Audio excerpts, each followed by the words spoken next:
아멘. 오늘 말씀의 제목은 기도로 지혜를 구하라 라는 제목을 가지고 하나님 말씀 나누고자 합니다.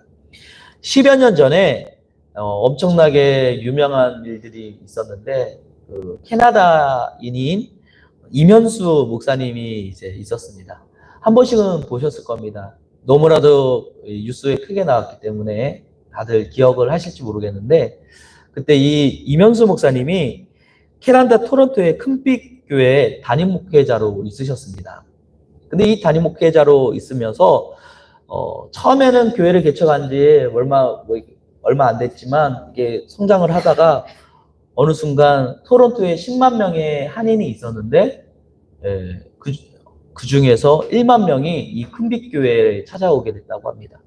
그래서 부교육자도 30명이 늘어나고, 그리고 모든 것이 호사스러운 정말 은혜로운 큰 예배당에 예배를 드리는데, 정작 자기 자신은 매너리즘에 빠지게 되었답니다. 성도들은 몰랐답니다. 그냥 목사님 예배 드리시구나, 아우 너무 은혜롭게 설교 준비 잘하셨네, 그렇게 보여지는데, 자기 실상은 매너리즘에 빠져서 그 예배가 예배로서 느껴지지 않던 찰나에 내가 이렇게 목회해서 될까라고 생각을 하셔서 수도원에 6개월 동안 나아가서 기도를 해야 되겠다, 안신령을 가져야 되겠다라고 생각을 했답니다.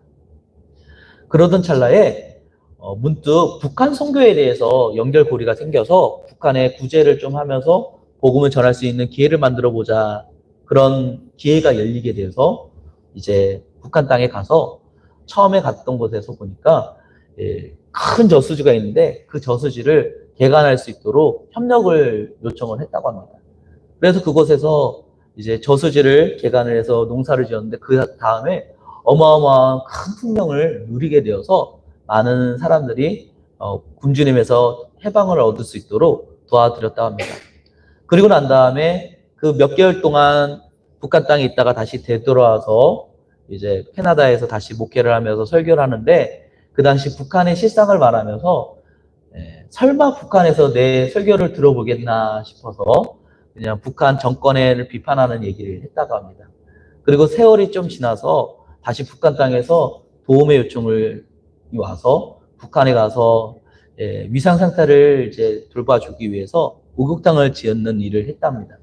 목욕탕을 이제 짓는 것이 몇 달 만에 다 지어져서 이제 들어와야지 하는 그 찰나에, 떠나기 전에 갑자기 북한의 보위부 사람들이 찾아와서 자기를 잡아갔다고 합니다. 너무나도 억울했답니다. 아니, 내가 이 땅에서 이렇게 많은 헌신하고 우리 캐나다 동포들이 구제를 해줬는데 어떻게 나를 이렇게 할 수 있지? 근데 설마 나를 사형까지 시킬까? 라고 생각을 했는데, 아니라 다를까 사형을 선고되었습니다. 너무나도 큰 충격이었죠. 캐나다하고 미국이고 전 세계가 격약을 했습니다.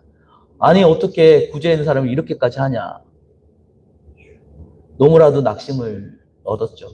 근데 그 과정 속에 이제 결국에는 정치적인 영향도 있었지만 하나님의 은혜로 평생 노동 교화형이라는 형벌을 받게 되었답니다.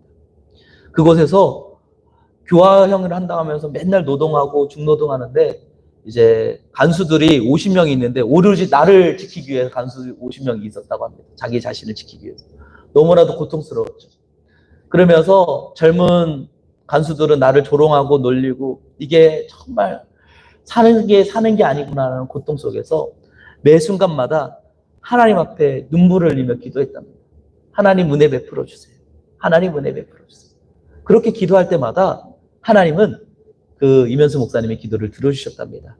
그 마음에 정말 미워하는 마음이 들어야 되는데 그들 마음을 치근하게 여겨주시고, 뿐만 아니라 그들이 나를 치근하게 여겨줘서 그 간수들이 나중에는 편안하게 자기를 대해주는 일들을 보게 되었답니다.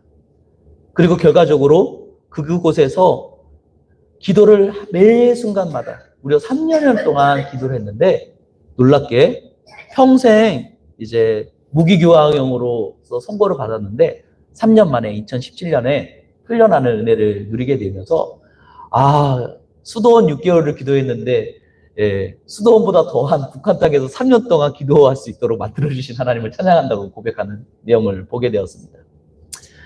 그곳에서 저는 그 이제 간증을 들으면서 생각한 것이 있었습니다. 우리 하나님은 정말 깊은 수렁에 있을지라도 우리를 외면하지 않으시고 우리를 기도를 들으시는 하나님이시구나. 그 하나님을 느끼게 되었습니다. 오늘 말씀을 보면 그렇게 동일하게 하나님의 세밀한 도우심을 누리고 있는 한 명의 인물이 나옵니다. 바로 느헤미야입니다. 이 느헤미야는 포로기로 이스라엘이 이제 망하고 난 다음에 유다 왕국이 망하고 이제 포로로 끌려와서 왕의 수종을 두는 술관원으로서의 삶을 삽니다. 근데 이 술관원으로서의 삶 또한 우리가 생각하는 술관원의 삶이 아닙니다. 이 당시 술관원은 왕을 보필하며 왕이 술을 마실 때 대화를 동무로서 정치를 관여하는데 매우 큰 역할을 하는 장관급인 사람입니다. 실제로 이 과거에 보면 요셉 또한 이제 감옥에서 이제 있을 때 두 명의 이제 장관이 오는데 빵 만드는 사람과 술 만드는 관원 두 명이 왔었습니다. 그때에 술 관원은 살아났는데 그 왕을 보필하면서 왕에게 조언하는 역할을 했는 것을 보면 볼수록 이 고대 근동 속에서 술 관원은 매우 정치적으로 영향력이 있는 사람임을 볼 수가 있습니다. 그런데 이 느헤미야가 마음에 애통하는 이유는 한 가지였습니다. 1장을 보니까 느헤미야 앞에 1장을 보니까 예루살렘 성전이 불탔고 아무것도 없고 모든 사람들이 헐벗고 굶주리는 이 낙심하는 삶을 애통하기 시작했다는 겁니다. 그래서 왕 앞에 갈 때는 웃는 모습과 정결된 모습으로 나아가야 되는데 그게 표현하기 싫었지만 어쩔 수 없이 자기도 모르게 그 슬픔이 표출됨으로 인해서 왕이 그것을 보게 되었다는 겁니다. 우리 한번 2절 말씀 보도록 하겠습니다. 시작. 왕이 내게 이르시되 내가 병이 없거늘 어찌하여 얼굴이 수심이 있느냐 이는 필연 내 마음에 근심이 있음이로다 하더라. 그때 내가 크게 두려워하여. 아멘. 여기서부터 이제 메시지를 나누고자 합니다. 첫 번째 메시지입니다. 주님은 우리를 늘 돕고 계십니다. 여기서 보면 느헤미야는 수심이 가득한 것을 왕 앞에 보여서는 안 됩니다. 잘못했다가는 아니 나를 지금 섬긴다는 사람이 수심과 근심으로 섬겨? 감히 하며 징벌을 내릴 수가 있습니다. 그런데 이 느헤미야의 마음을 왕은 헤아려 주었다는 겁니다. 그리고 물어봅니다. 3절 왕께 대답하되 왕은 만세 세수할 수 없었어. 내 조상들의 묘실에 있는 성읍이 이제 황폐하고 성문이 불탔사오니 내가 어찌 얼굴에 수심이 없사오리까 하니. 아멘. 이 얘기를 하는데 여기서 중요한 것이 있습니다. 말을 잘해야 돼요. 근데 이 말 잘못하면 큰일 나는데 왕에게 아니 우리 백성이 이렇게 고통받는다고 하면 왕이 도와줄 수도 있지만 반면에 아니 이딴 일고 나를 갑자기 나를 수종드는 데에서 수심이 가득해 하며 더 멸절할 수도 있는 위태로운 상태입니다. 그런데도 불구하고 느헤미야는 그냥 그 수심을 가득한 말, 자기의 있는 고백을 드립니다. 놀랍게도 하나님께서는 그 아닥사스다 왕의 마음을 궁밀히 여겨주셔서 자기가 나의 민족을 고쳐달라고 회복시켜달라고 말하지도 않았는데 왕이 회복시켜줄 마음을 갖게 해주었다는 사실입니다. 느헤미야는 단지 기도하고 수심에 가득하여 그냥 주님의 나라가 무너졌다는 것에 한탄하는 것밖에 없었습니다. 하나님 앞에 자기의 마음을 드리는 것밖에 없었습니다. 그런데 놀라운 것은 느헤미야의 능력과 지혜가 아니라 하나님께서 아닥사스다 왕의 마음을 바꿔서 이스라엘 백성, 이 예루살렘을 회복시킬 수 있도록 인도해 주셨다는 사실입니다. 우리 하나님께서는요, 우리의 삶 가운데에서도 친밀하게 찾아오셔서 돕기를 원하십니다. 우리의 삶 속에 재정의 어려움도 있을 수 있고요, 관계의 어려움도 있을 수 있고요, 또한 표현할 수 없는 여러 가지 마음의 아픔과 애환들이 있을 수 있습니다. 그러나 우리 주님께서는요, 우리의 형편과 상황을 아시고 미리 돕기를 원하도록 준비하시는 하나님 줄 믿습니다. 그것이 요한복음 21장에 보면 베드로를 통해 잘 나타난다고 저는 보여집니다. 21장의 베드로는 어떤 삶을 살았냐? 예수님이 십자가에서 죽게 되었고 또한 자기가 3년 동안 따라왔던 그 모든 일이 헛수고였다고 낙심하는 현실이어 있습니다. 그래서 돌아가서 물고기를 잡으며 살겠다고 하며 이제 자기의 본업, 어부로서의 삶을 살아갑니다. 그래서 살아갔는데 물고기를 잡으러 내려갔는데 밤새도록 그물을 내렸지만 잡힌 것이 하나도 없었다는 거예요. 너무나도 낙심스러운 상황이죠. 그때에 부활하신 예수님께서 먼저 찾아오셔서 베드로에게 오른편에 그물을 던지라고 합니다. 그런데 베드로는 그 말을 하는 분이 예수님이라고는 차마 상상을 못했어요. 왜냐하면 자기 눈앞에서 예수님은 십자가에서 죽으셨거든요. 그렇기 때문에 그 깊은 한숨 속에서 아유 뭐 저 지나가는 사람 말이라도 한번 들어보자. 내가 뜻대로 되지도 않는데 하며 그물을 내렸더니 놀랍게도 153마리라는 놀라운 물고기가 잡히게 되는 역사가 있게 되었다는 사실입니다. 그물이 찢어질 정도로 놀랍게 하나님께서는 은혜를 베풀어 주셨습니다. 그리고 난 다음에 보니까 그 옆에 있던 같이 데려온 제자들이 말합니다. 아, 저분이 예수님이 아닙니까? 놀라서 베드로는 자기 모든 것을 던져놓고 배에 던져놓고 예수님께 향해 달려갑니다. 근데 예수님은 허기지고 기진한 거, 밤새도록 일한 걸 너무나도 아시고 아침에 조반 식사를 차려줬습니다. 물고기도 구워 놓으시고 떡도 준비해 놓으시고 허기진 베드로를 먹이셨다는 사실입니다. 오늘 우리 삶 속에서 우리가 허기지고 기진하여 넘어질 것 같은 현실 속에 살아간다 하지만 주님께서는 반드시 우리의 삶 가운데 간섭하고 있다는 사실을 믿어야 될 줄 믿습니다. 보이지 않지만 주님은 역사하신 하나님이십니다. 오늘 8절 말씀을 한번 볼까요? 본문의 8절 말씀 같이 한번 봉독하겠습니다. 시작! 또 왕이 산림 감독이 아삽에게 조서를 내리사 그가 성전에 속한 영문의 문과 성곽과 내가 들어갈 집을 위하여 들보를 쓸 제목을 내게 주게 하옵소서 하며 내 하나님의 선한 손이 나를 도우심으로 왕이 허락하고. 아멘. 여기서 누구의 손이 나왔다고 말씀하고 있죠? 하나님의 선하신 손이 만지시고 있다고 고백하고 있습니다. 하나님의 손은 보이지 않습니다.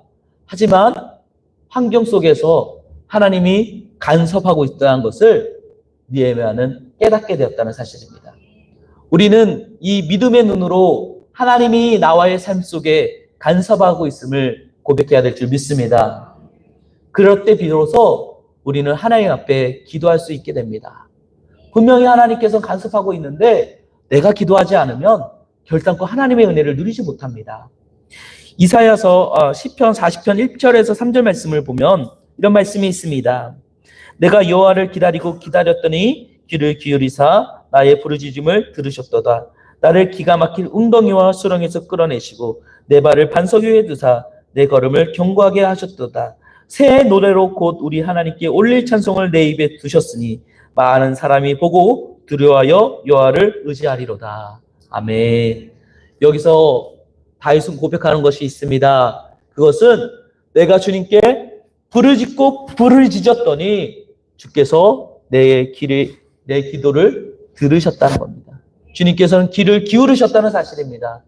우리가 하나님 앞에 부르짖어 기도하고 주님께 우리의 삶의 문제를 아뢰기만 한다면 주님께서는 우리의 삶 속에 간섭하셔서 우리가 하지 못하는 일, 우리의 손으로 할 수 없고 내 노력으로 안 되는 그 모든 삶의 연약한 부분 가운데 하나님의 보이지 않는 손이 역사하셔서 우리의 삶을 푸른 초장 실만한 물가로 인도하여 줄 줄 믿습니다. 그것을 위해서 우리는 늘 주님께 돋는 은혜를 구해야 될 줄 믿습니다. 그러기 위해서 우리는 무조건 해야 되는 것이 있습니다. 두 번째 메시지입니다. 기도함으로 주님께 늘 나아가야 됩니다. 4절 말씀 함께 보겠습니다. 시작! 왕이 내게 이르시되 그러면 내가 무엇을 원하느냐 하기로 내가 곧 하늘의 하나님께 묵도하고. 누구에게 묵도했다고요? 하늘의 하나님께 묵도. 하나님께 묵도로 기도했답니다. 기도를 했어요. 기도를. 사람들이 제일 위급할 때 하나님을 찾는 사람보다 수단을 쓰려고 할 때가 너무나도 많습니다. 왜냐하면 하나님은 눈앞에 보이지 않기 때문에 내 수단으로 뭐든지 해결하려고 노력합니다. 근데 그것이 바로 성경에서 말하는 죄입니다. 하나님 없이 살려고 하는 그 모든 것들은 하나님 앞에 죄입니다. 인류의 역사가 왜 이렇게 타락했냐? 하나님 없이 살아가려고 하니까 타락하는 겁니다. 하나님께서는 주님께 가까이 나아갈 때에 풍성한 은혜를 베풀어 주셨습니다. 근데 하나님을 곁을 떠나게 되자, 죄로 하나님과 원수된 삶을 살게 되자 땅은 피폐해졌고요, 무너졌고요. 또한 하나님 없이 우리끼리 한번 잘 살아보세요라고 할 때마다 더 힘든 곤욕이 있었습니다. 우리의 이름을 내고 하나님과 같이 돼보자고 바벨탑을 세워봤습니다. 근데 그 결과는 말이 하나였던 것들이 말이 여러 말로 갈라지게 되었고 흩어져서 더 힘겹게 살게 되었다는 사실입니다. 우리가 하나님을 떠나는 순간 우리의 삶이 더 즐거울 수 있게 보일 수도 있어요. 당장에 주일 안 나와서 살면 너무 편안해 보일 수 있어요. 우리가 드리는 예물을 가지고 오히려 더 즐거운데 내 삶에 필요한 것을 쓴다는 것이 더 기쁠 수 있고 내 마음에 행복이 될 수도 있어요. 하지만 그 모든 것이 하나님 앞에 섰을 때 그걸 주신 이가 누구신지를 알게 됐을 때 우리의 모든 것이 허탄한 삶이었음을 알게 된다는 사실입니다. 그 대표적인 증거가 사울 왕이라고 저는 생각합니다. 사울 왕을 다 아시죠? 이 사울이 왕이 되고 난 다음에 아말렉과의 싸움에서 승리하고 늘 정쟁에서 승리하니까 모든 게 자신의 힘으로 승리한 걸로 착각했습니다. 그러다가 이제 사무엘 선지자가 더디어 웃고 있습니다. 블레셋 진영에 수많은 군대들이 군집하여 있고 그들이 철병기를 가지고 있고 무섭게 자기들을 언제 칠지 모르는 위급한 상황에 있습니다. 그때 사울은 자기의 군사들을 보니 너무나도 두렵고 떨어서 몰래 타령하는 사람들이 생기는 것을 보게 됩니다.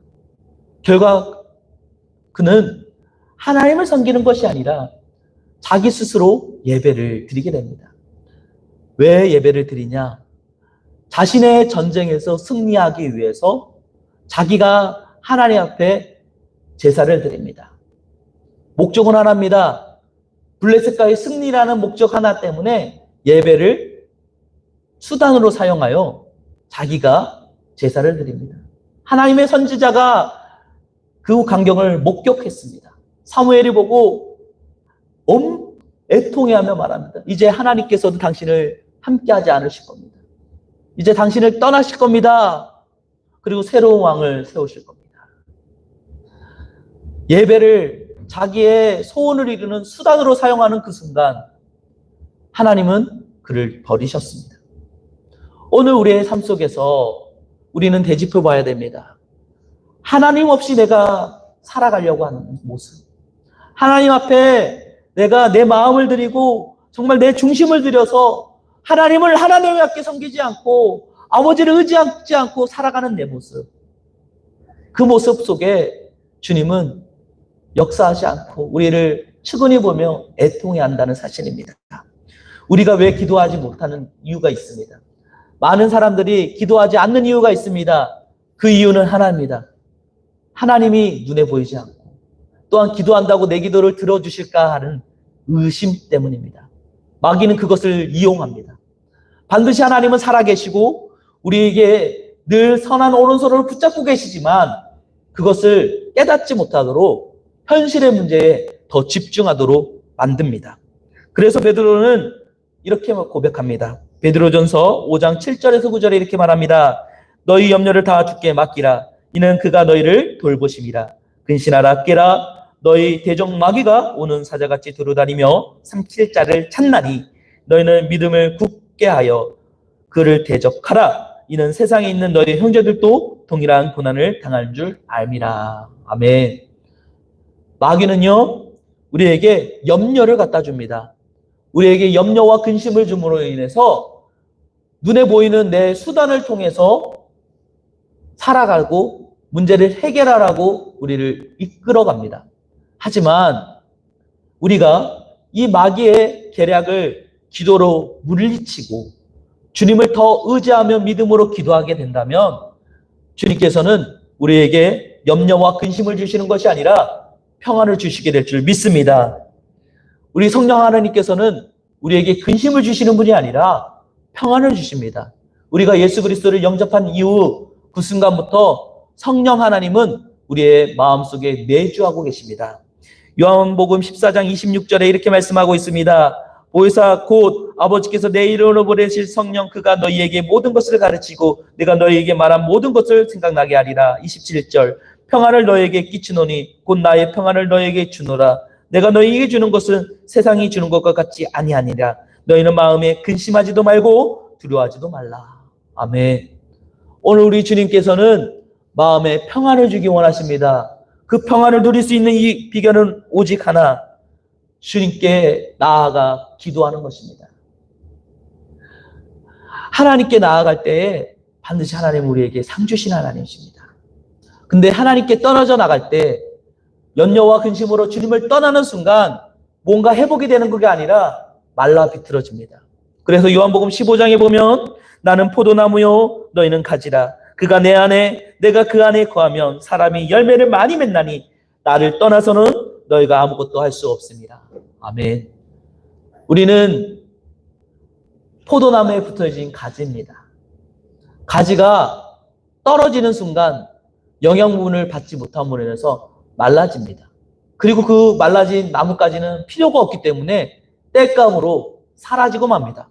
오늘 우리의 삶 속에서 주님께 접붙임 받아 있지 않으면, 주님께 붙어 있지 않으면 우리는 말라 비틀어져서 영원히 꺼지지 않는 타는 불 속에서 고통스러운 삶을 살게 될 것입니다. 그러므로 우리는 깨어 분별해야 됩니다. 내 안에 염려가 있습니까? 문제가 있습니까? 근심이 있습니까? 주님께 아뢰기를 간절히 소망합니다. 태풍이 하고 환란이 와도 붙어 있기만 하면은 나뭇가지를 통해서 열매가 있습니다. 그러나 태풍 속에서 나뭇가지가 떨어져 나가는 순간 태풍이라는 내 삶의 큰 문제와 염려와 근심이 나를 떨어지게 하며 하나님으로부터 떠나선 삶을 살도록 만들게 하는 순간부터 우리는 열매를 맺지 못하고 말라 비틀어지고 맙니다. 오늘 우리를 삶을 되돌아보기 원합니다. 우리의 삶 속에 염려와 근심과 문제가 있습니까? 그 문제가 하나님보다 크십니까? 단언컨대 문제마저도 풍랑마저도 잠잠케 하시는 분이 우리 하나님 줄 믿습니다. 우리의 삶에 큰 풍랑이 왔다 할지라도 주님께 아뢰기만 한다면, 기도함으로 주님께 나아가기만 한다면 우리 주님께서는 우리의 삶 가운데에 간섭하셔서 우리 본문의 8절의 말씀과 같이 하나님의 손이 운행하셔서 우리의 삶을 만지시고 고치시고 회복시켜 줄 줄 믿습니다. 말씀을 정리하겠습니다. 우리 하나님께 우리는 늘 기도로 나아가야 됩니다. 기도할 때에 우리 하나님께서는 지혜를 허락하여 주십니다. 제가 우리 교회 와서 하고 있는 것이 있습니다. 딱 설 주간 3일을 빼고는 계속 저녁 기도회를 하고 있습니다. 기도할 때마다 하나님께서는 놀라운 은혜를 베풀어 주십니다. 기도할 때만이 우리의 삶의 염려와 근심이 주님께 맡겨지게 되고 기도의 응답을 누리게 되므로 하나님께서 주시는 놀라운 축복과 은혜를 누리게 될 줄 믿습니다. 그 은혜가 있기를 간절히 소망합니다. 이 시간 우리 함께 주님만 의지한다는 고백으로 다시 한번 주만 바라볼지라 함께 찬양하겠습니다. 네.